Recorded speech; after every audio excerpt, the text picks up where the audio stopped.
जी को प्रणाम, महान त्यागी बाबा गुरुदेव जी को प्रणाम, परमात्माए. पर्यंत खूप असे सुंदर अनुभव सांगितलेले आहेत आणि वेळेच्या अभावी आता आम्ही नेहमीच जवळचे असल्या कारण नेहमीच्या कार्यक्रमाला येतो जवाहरनगरला. असं काही नाही का झालंच पाहिजे बा म्हणून.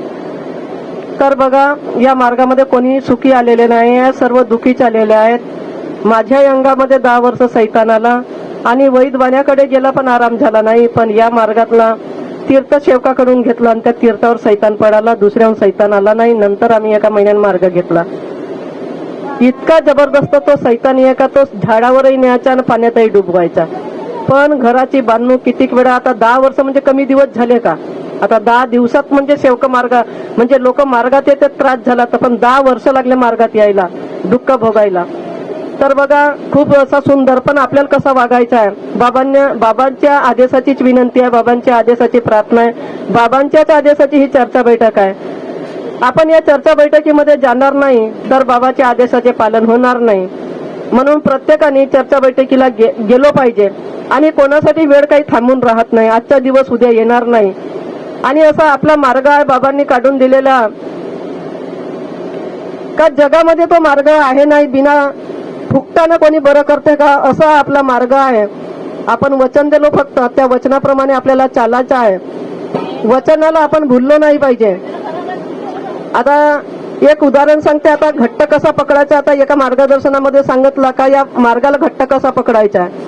जसं वानर जन्म देते आपल्या बाळाला, वानरीन, तर ती सांगते तुला माझ्या बरोबर यायचं असेल तर मला घट्ट पकडावं लागेल. तो जन्मलेला बाळ लगेच आपल्या आईला घट्ट पकडते आणि ती वानर या झाडावरून त्या झाडावर, त्या झाडावरून त्या झाडावर कुदते. पण तो पडते का, पडत नाही. तशा प्रकारे आपल्याला ह्या मार्गाला घट्ट पकडून राहायचं आहे. ध्येयाने एक परमेश्वर माना, म्हणजे आपल्याला म्हणजे ध्येय आपले डगमगले नाही पाहिजे. दुःख येवं किंवा सुख येवं असं आपल्याला चालायचं आहे. पुन्हा कसा एक माजर पिल्याला जन्म देते, ती सांगते आपल्या पिल्याला का तू घराच्या बाहेर निघू नको, मी आल्याशिवाय निघू नको.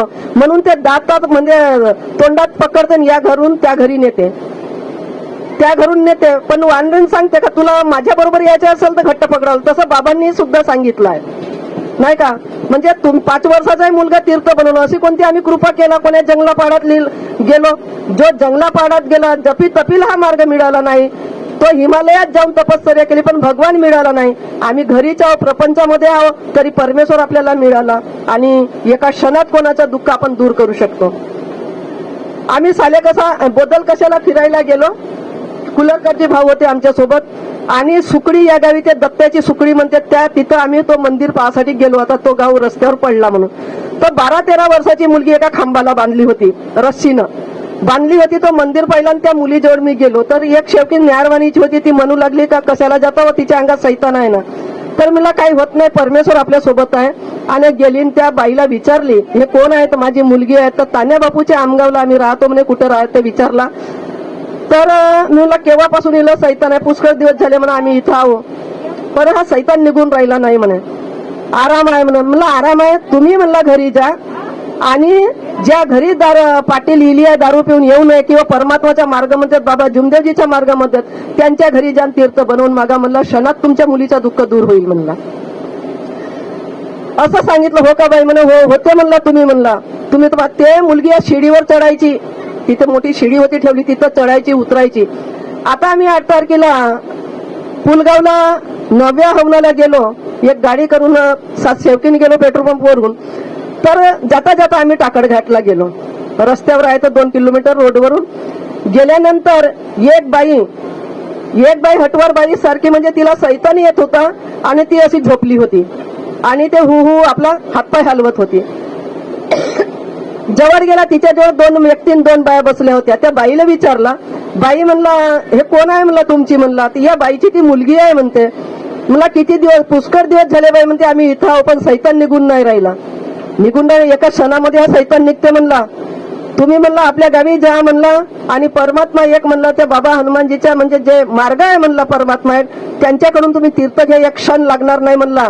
या बाईचा सैतान निघते म्हणला. तो सैतान बोलू लागला, बाई याचे काही जास्त सांगू नको म्हणे, तुम्ही चालते होऊन जा म्हणे. तोपर्यंत चुपचाप राहिली आणि नंतर या मार्गाबद्दल सांगितली. एक क्षणामध्ये हा म्हणला सैतान निघते. ती बाई म्हणे इथं काही सांगू नको म्हणे. म्हणजे तो सैतान बोलत तिच्या अंगातला. म्हणजे अशी कृपा महान आहे. पण आपण कसं न समजल्यासारखा करतो, चर्चा बैठकीला जात नाही, हवन कार्याला जात नाही आणि मग आपल्याला मार्गाची रूपरेषा परिपूर्ण माहीत राहत नाही. म्हणून आपण चर्चा बैठकीला जावं, हवन कार्याला जावं.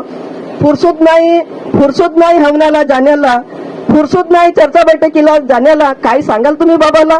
शेवटच्या सणी का सांगाल? बाबा म्हणतात माझ्या डोक्यावरून बाबा हनुमानजी चालतात. तसे मग आपल्यालाही ते केलं पाहिजे, त्या नियमानं बाबाच्या चाललो पाहिजे. मग आपल्यावर दुःख आला तर दूर होत नाही, तीर्थ बनवतो. मग लगेच आम्ही कार्यकर्त्याकडे जातो आणि विचारतो अजी मी तीर्थ बनवलं, आराम झाला नाही. का बरं भगवान तर आपल्या शब्दावर उभा राहे नाही? म्हणजे आपला कुठेतरी आपली चूक होते. या चुका शोधावा का दिवसभरातून माझ्या कोणत्या चुका झाल्या. आता एक दिवस मी इथं नागपूरला गेलो, बाबाच्या कोणता तरी कार्यक्रम होता. नागपूरला गेलो, मनात असं झालं का दानपेटीत पैसे टाकावा. पण मनात विचार आला का याची शेव काय नाही म्हणतील का हे थोडेसेच पैसे या बाईनं टाकले बा, असं मनात विचार आला आणि पैसे काही टाकले नाही. घरी आल्यानंतर भंडाऱ्याला एक बिलोण्याकडे नाही का नवा हवन होता. खातरोडवर ना आम्ही हवनाला गेला आणि सरकारी जागेमध्ये एक फुलाचा झाड होता आणि त्या झाडाची मी एक शेंग तोडली का हा झाड आपल्या घरी लावा बाबा. आता तो काटा बोरीच्या काट्यासारखा तो वाकडा होता आणि तो माझ्या बोटाला गळल्यानंतर खूप रक्त गेला आणि तो 21 दिवस काटा निघला नाही. तेव्हा माझ्या लक्षात चूक आली का असं वाटत होतं का 21 रुपये टाकावं आणि टाकलो नाही तर तो 21 दिवस काटा निघला नाही. आता आमचा घर तर पाहिलं सर्वांनी, रस्त्यावर आमचं घर आहे आणि त्या कोणी सेवक येतात. पण एक फोन आम्ही एका मांडवी मंडणगावला कार्यक्रमाला गेलो आणि तिकडून येता एका शेवकींचा फोन आला का तुमच्या घरी एक कार्यकर्ता तुमच्या घरी आले होते का? मग ते साहेबही घरीच होते आणि त्यांच्या समोरच आले होते. पण त्या शेवकीला सांगितलं का मी काही घरी नव्हतो म्हणून. मी म्हणला खोटं कशाला बोलतो तुम्ही, बोला नको खोटं. आले तर का कोणी मानावर सुरी आणतील का आपल्या? खरं बोलावं. आणि नाही म्हणला मला माहित नाही, घरी मतेबाई होते असे म्हणला आणि हेही घरी होते. रस्त्यावरचं घर आहे, कोणी येते जाते तर माहित होतेच. तर आणि आता म्हणजे पुन्हा कसा विचारपूस जास्त राहते, लावालावी खूप म्हणजे निघलाय. तत्व शब्द नियम तर वेगळेच राहिले. पण आम्ही नाही का त्यानं का केलं यानं का केलं हे आमचा वेळ जास्त बरबाद करतो निंदेचा. आणि सकाळी उठली मी झाडझूड करायला बसली तर झाडझूड करता करता ह्या खळा माझ्या डोळ्यात गेला. तो निघत नव्हता. आता एवढा तो खरा डोळ्यात गेला, निघत नव्हता. डोळ्यात काही गेला किती त्रास होते. आणि मी म्हणलं तुम्ही खोटं बोलल्या आणि हा डोळ्यामध्ये सकाळी उठून माझा खडा गेला ना हा निघून न राहिला. त्या शब्दाची माफी मागितला आणि तो खडा निघला 12 वाजे.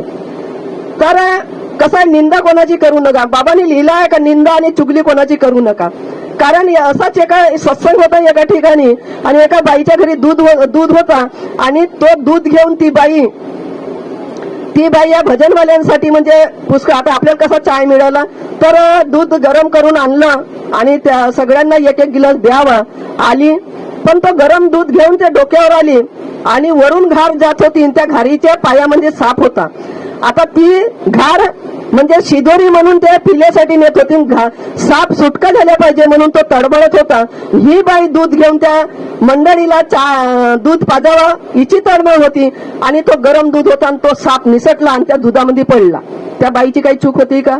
तिला दिसलाही नाही. तो वीज झाला आणि दूध सगळ्यांना दिला आणि कोणाला उलट्या झाल्या, कोणाला काही झाल्या, कोणी बेहोश झाला. परमेश्वराला विचार पडला का दोष कोणावर द्या? दोष त्या घारीचाही दोष नाहीये, त्या बाईचाही दोष नाहीये आणि दोष कुणाला द्यावा? बिचाऱ्याचं हे चांगल्या कामासाठी इथं बसले आहेत, दोष कुणाला द्यावा?